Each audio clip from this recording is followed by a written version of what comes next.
What's up mga buddy? Time check 1 o'clock in the morning.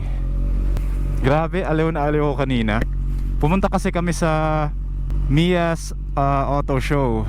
First day nila ngayon eh.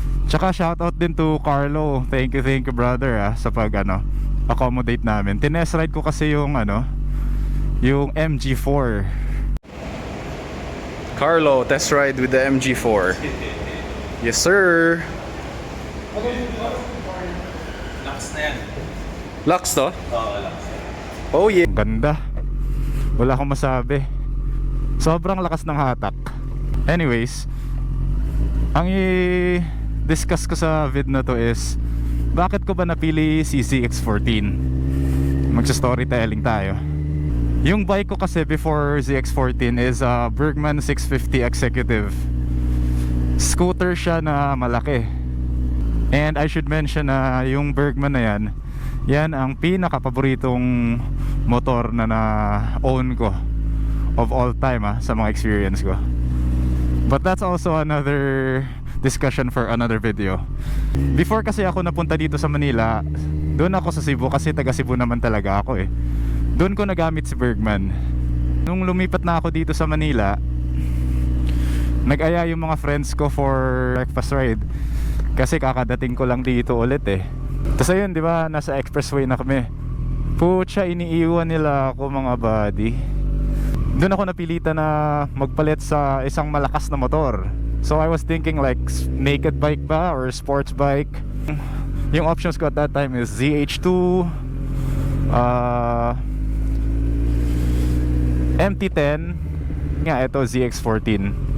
Yung ZH2 kasi tsaka MT10 at that time napakamahal. Timing, yung friend ko na itago na lang natin sa pangalan na si George, he was looking to dispose of this ZX14R. 3K Odo pa lang yun at that time. Tapos may plano niya kasing bumili ng Africa Twin. So ayun, he had to let go of this one. So ayun na, he gave me a very good deal.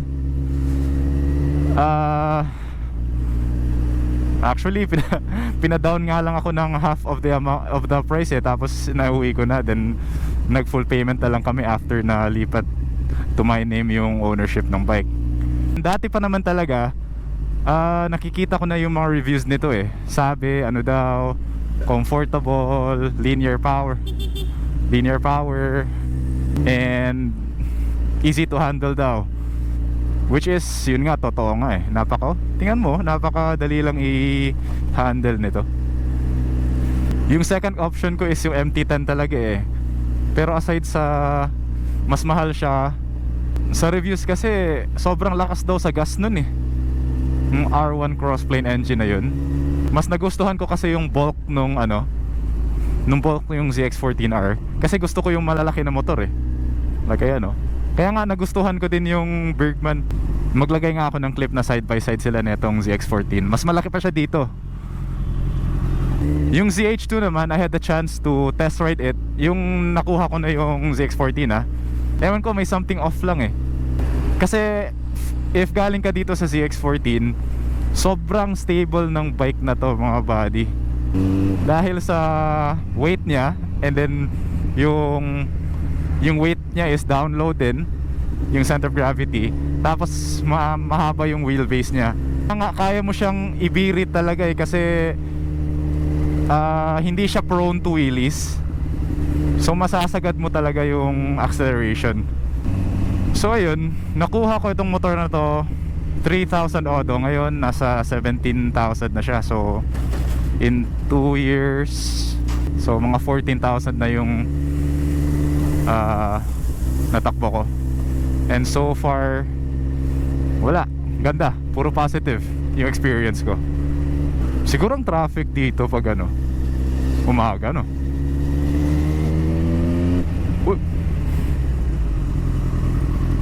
Come on bro, wala man lang signal light.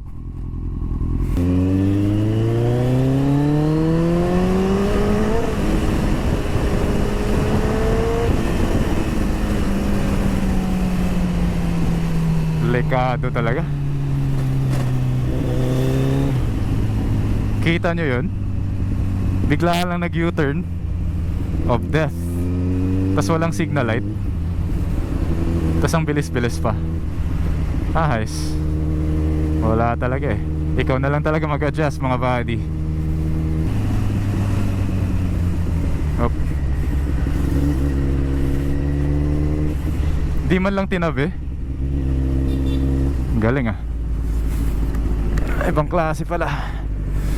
Sa bagay, bakit pa ako ma-surprise, di ba? Pinoys nga naman.